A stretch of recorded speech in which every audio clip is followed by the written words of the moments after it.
Hi ಸ್ನೇಹಿತರೆ, welcome to my channel. ಇಂದು ನಾನು SSLCಯ ಮಾದರಿ ಪ್ರಶ್ನೆ ಪತ್ರಿಕೆ ಬಗ್ಗೆ ಹೇಳುತ್ತಿದ್ದೇನೆ.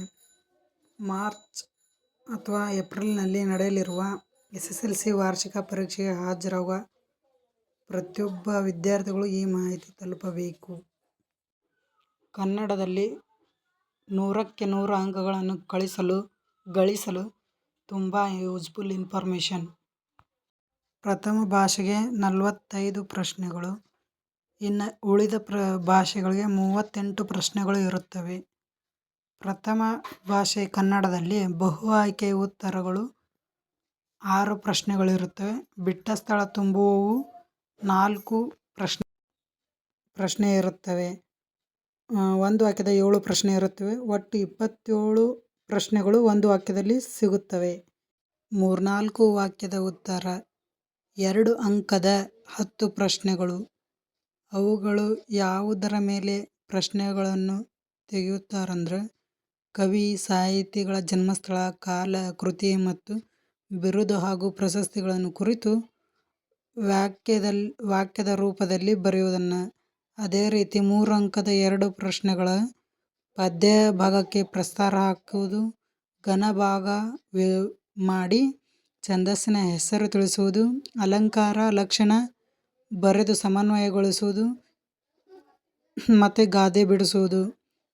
3 ಅಂಕದ 3 ಪ್ರಶ್ನೆಗಳು ವಾಕ್ಯ ಹೇಳಿಕೆಗಳ ಸಂದರ್ಭ ಮತ್ತು ಸ್ವಾರಸ್ಯ. 3 ಅಂಕಗಳ 6 ಪ್ರಶ್ನೆಗಳು ಪದ್ಯ ಭಾಗವನ್ನು ಪೂರ್ಣಗೊಳಿಸುವುದು ಮತ್ತು ಅದರ ಸಾರಾಂಶವನ್ನು ಬರೆಯುವುದು. ಇದು 3 ಅಂಕದ 6 ಪ್ರಶ್ನೆಗಳು. 3 ಅಂಕದ 6 ಪ್ರಶ್ನೆಗಳು. 8-10 ವಾಕ್ಯದಲ್ಲಿ ಉತ್ತರಿಸುವ 4 ಅಂಕಗಳ 2 ಪ್ರಶ್ನೆಗಳಿರ್ತಾವೆ. ಅವು ಯಾವುವು ಅಂದ್ರೆ ಪತ್ರ ಬರೆಯುವುದಕ್ಕೆ ಮಾತ್ರ. 10-15 ವಾಕ್ಯದ ಉತ್ತರ 5 ಅಂಕದ ತಲಾ ಒಂದು ಪ್ರಶ್ನೆಗಳಿರುತ್ತವೆ.